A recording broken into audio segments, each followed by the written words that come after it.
start with the end in mind. January, Happy New Year's. Stephen Covey is the person who brought that statement up. What that means is to start 2016 with a clear understanding of your destination, to have some type of vision, some type of desire. Let peace and love and light restore the plan on earth. That particular meditation and those particular words are citing a vision for Gaia Mother Earth, for our children, and for our children's children, and for the animals, and for the mineral kingdom. What Stephen Covey says is that we need 3 steps: having the vision, where are you going, where you want to go, not where you should go, not where others think you should go, not what others think you should do, but to have time reflection in time in your holiness of January. I always tell everybody January is not really the first of the year. It is a time of reflection. The goddess Janice, Janis, is the goddess for this particular month. And she has 2 faces. One that faces the past, and one that faces the future. So this particular month, energetically, is set up for a deep, deep, deep time of reflection, of saying hello to what is going to come and to have that vision, but certainly to say to the past, what is it that I have done? What is it that I need to do more of? What is that? And then going for the vision. The third point of which they talk about, or Stephen Covey talks about, is putting action with that vision. Of putting action with that vision. Of putting action with that vision. And what I tell everybody, it is time to get your team. 2016, it's time to get your team, whatever your team is. Paul and I have teamed up already what we're going to do as a partnership in our community, and a partnership of what we're going to do in our personal life, and a partnership of what we're going to do in our private life as a couple. In fact, he said just the other day, you know what we're practicing? We're practicing the rhythm method after all of these years.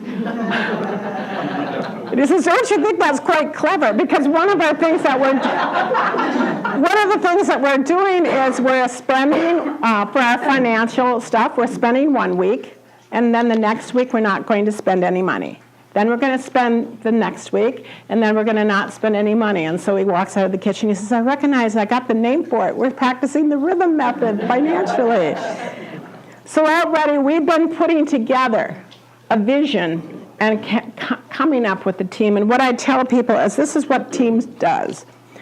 Teams supports your vision. Team members support your vision. They know your vision. They know who you really are. They know that you want it. They support your vision. And vice versa, you support theirs.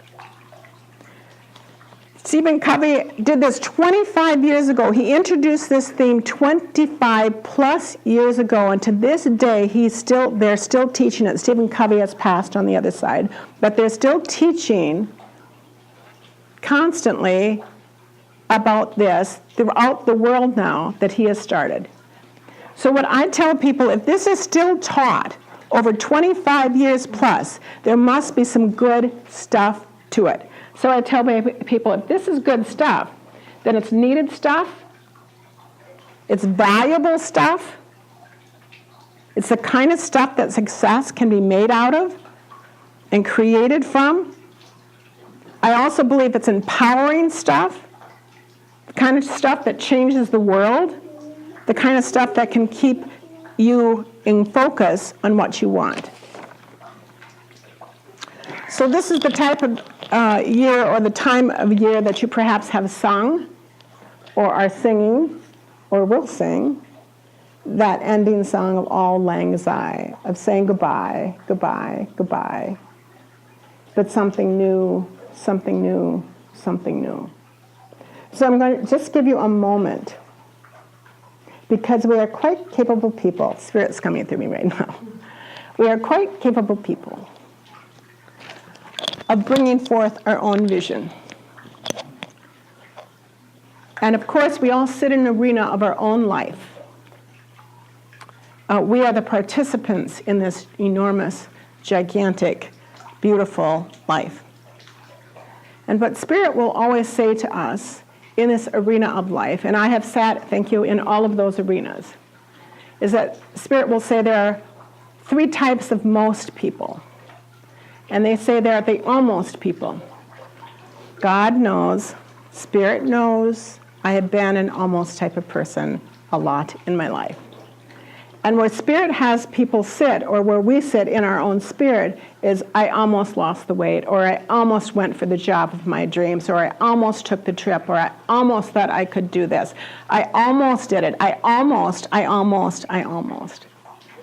And so what Spirit and the Holy Ones and the Masters, and what this energy is asking us to do, is that if you have found yourself, like I have found myself,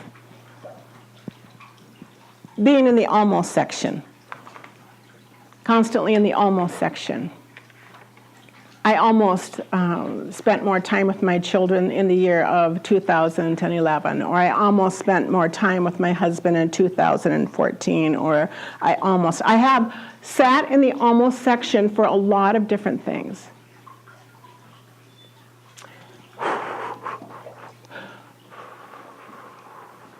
One learns.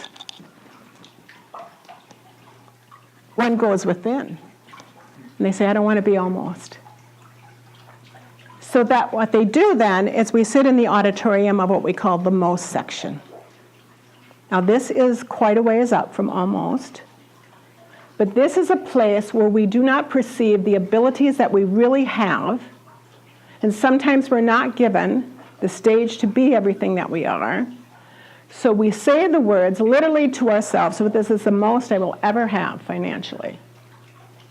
Or this is the most that I could possibly ever travel. I can't do 2 trips at once. It's the most, it's the most, it's the most, it's the most. And energetically, that's a great place to go if you're coming from almost to most.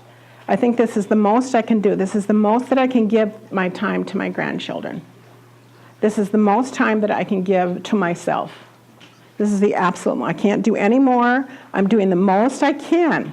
And then one stays in that arena. But there is an arena which many, many women are teaching about now. Brene Brown is one of those. Melissa Gilbert, who wrote Eat, Pray, and Love, is on the circuit again. She is speaking a lot more now. We are hearing over and over of people standing on stage, and they're talking about what is this stage thing when you go on stage, not for other people, but when you put yourself on your own stage in your own life. And they call that the utmost. When they see themselves that they're the utmost important. I don't take care of myself. I cannot take care of my children and my husband and my grandchildren and so on and so forth. They think that there is something of great value that they have to give the world. And so they see themselves as the utmost talented person. This is not done in arrogance. We're not talking about arrogance. We're not talking about having power over people. The utmost people have power over themselves. They find me in this place on stage. Instead of sitting in the arena, they talk about their visions. And they get the team members on their side. And they ask those beings, I'm going to begin. And many of these women in this room have heard me say, I want to be the utmost being that I am meant to be. I want to live out my divine plan, whatever that might be.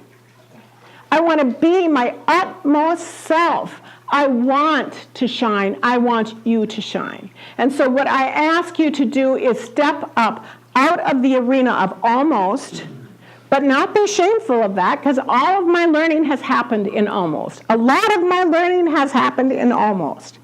But what I had to do is, instead of blaming everything and everyone else, I had to come to the conclusion that I am the one. I am the one. My name is Janice, so I do a lot of reflection. I am the one who's kept myself in the almost section. No one else did. But I certainly ask, invite, don't beat yourself up if you have been in the almost section. My labyrinth has had a lot of ups and downs and arounds, and I'm proud of it all, and you should be too. But there is a time when the labyrinth does come to the middle. It does come to the middle. And then I would ask you to go from that, if you are in that, in any area of your life, if you are in the almost section, could we, would we, come up, come up, come up, and stand in the circle of your own life and reflect. Where do I want to go? Who do I want to be? Who do I want people to know that I am? How do I want to share these divine gifts, these divine talents, these divine abilities? You were given them to shine. You were not given them to hide, to hold on to forget about, and to say that they're not important for our world at large. Because we all hold a piece of the puzzle of this world at large.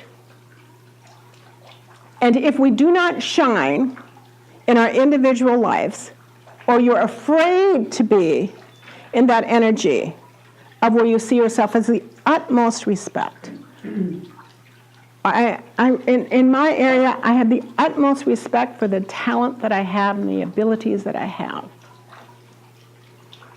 If you cannot go there in your own personal lives, then you cannot, nor you will not, be able to shine that out into the planet and to give that out in the planet, wherever those places are or your gatherings are. Now, I have been and I am in a lot of gatherings, and they're all so very interesting because they're all so very different. But I know immediately when I am sitting next to someone or in a circle where they are in the almost section.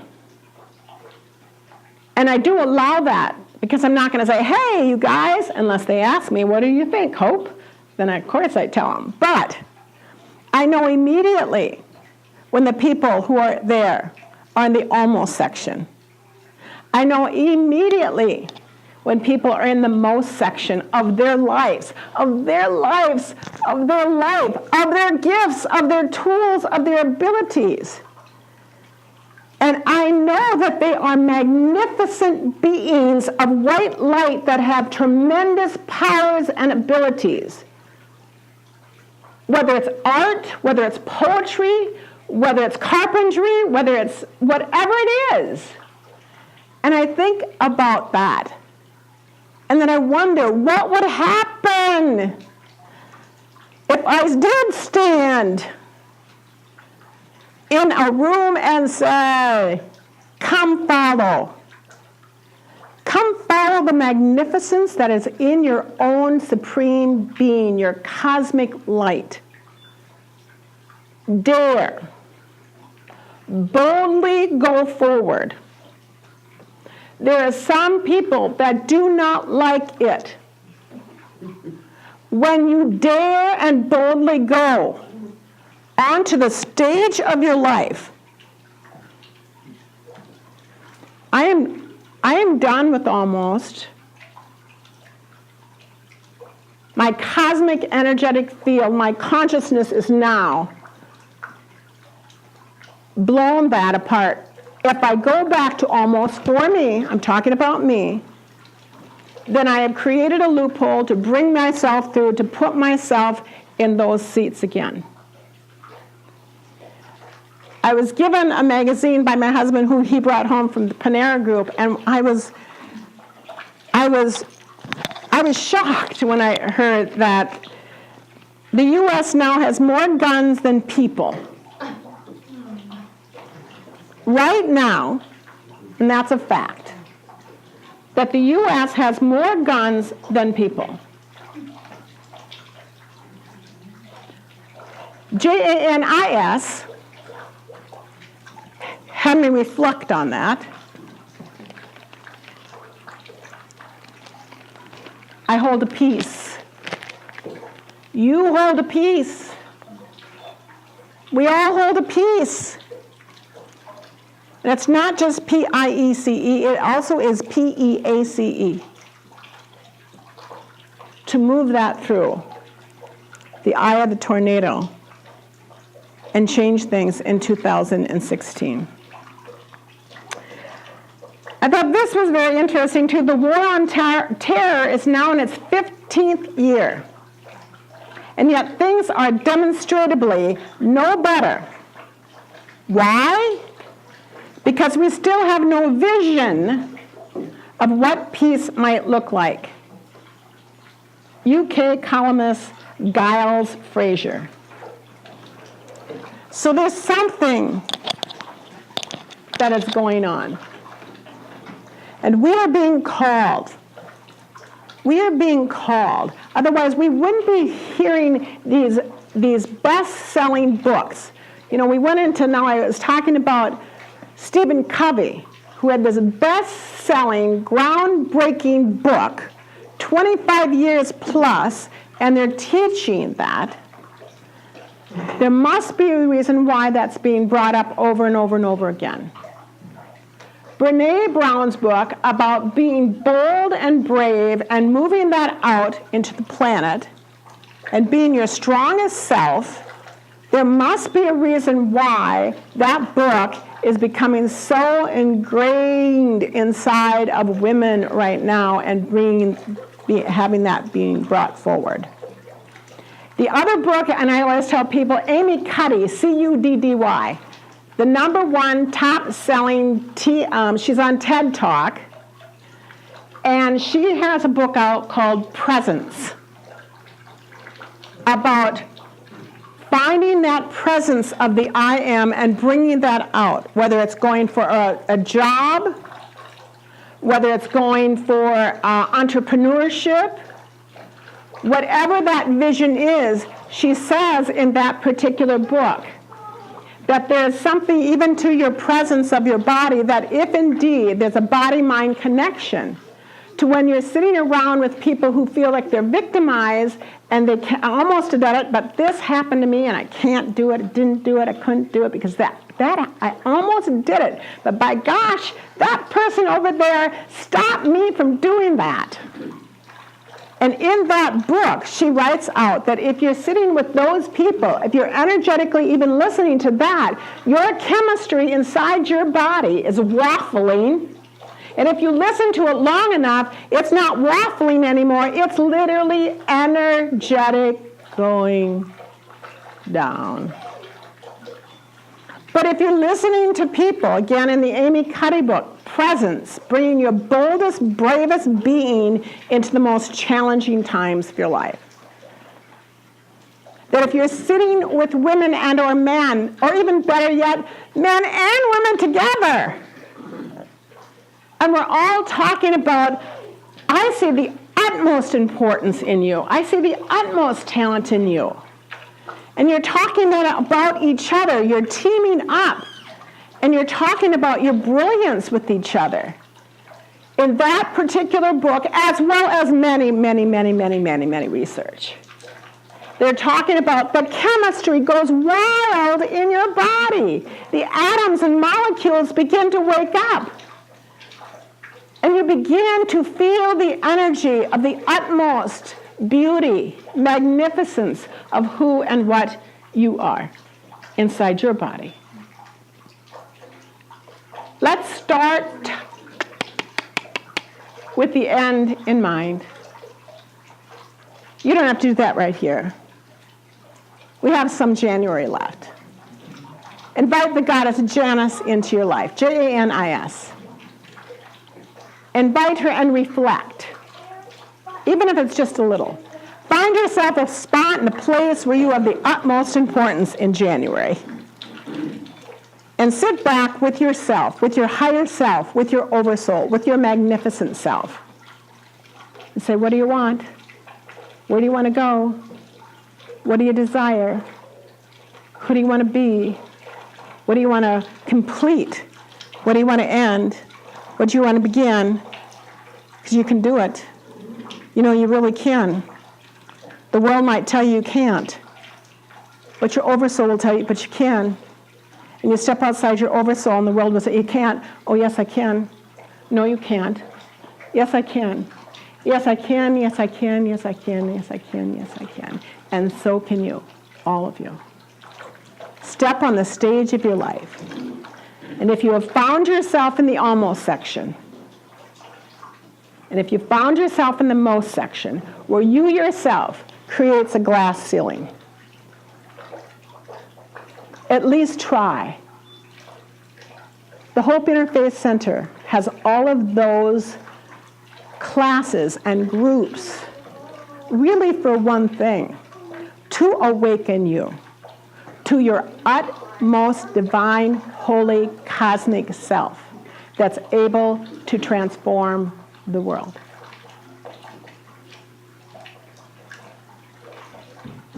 And you will. And we will. Together. Together. My wish for you is that you have an enormously successful, happy, brilliant, rewarding year of your lives. You deserve it. This community, when this is just one example of this small community, of what Kim said. They needed this much money, we came up with that much money. This community, when the tsunami hit, they needed bottled water. We collected enough money from this small community to send over 2,000 bottles of water from the Hope Interfaith Center. When a nun, a Buddhist nun came, and she had been for years without teeth in her mouth, and she walked through the doors of the Hope Interfaith Center.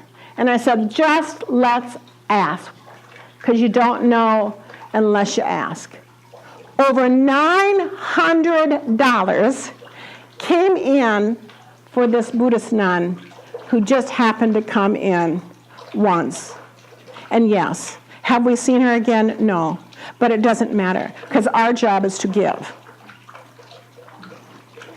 If we got it, we give, no matter how you've got it to give. But I've seen this community be in the utmost integral field of their energy.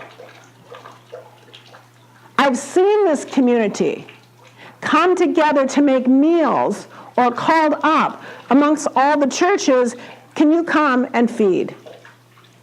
This community, you see what's in the room. But you know what? It's not about the numbers of people. It's quite obvious. It's not about the numbers of people. It's because of your spirits and your souls that are big and broad and brilliant. Those are the types of beings of which you are. And it is quite brilliant to see you all here today. And so just for one moment, again, close your eyes.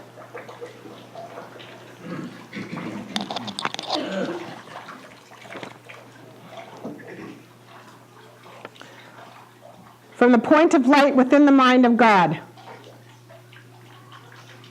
let light stream forth into the minds of every person, every being. Let light descend on earth. May the world teachers we turn to earth. Maybe we are them. From the point of love within the heart of God, let light stream forth into the minds of every person, every being. May the world teachers return to earth. What if those are us? From the center where the will of God is known, let purpose guide the will of every person, every being. The purpose which the holy masters know and serve. Let goodwill and the will to do good descend on earth.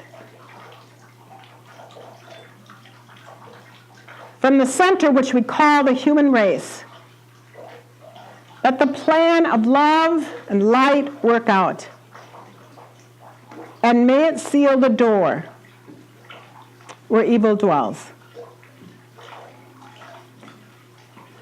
Let light and love and power manifest the divine plan on earth.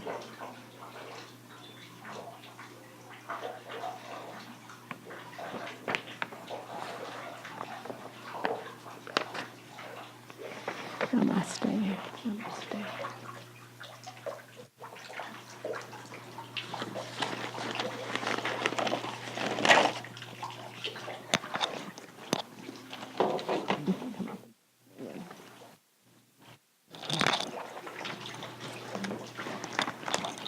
Let the greatness of each and every one of you hold is insurmountable and powerful. Let us join together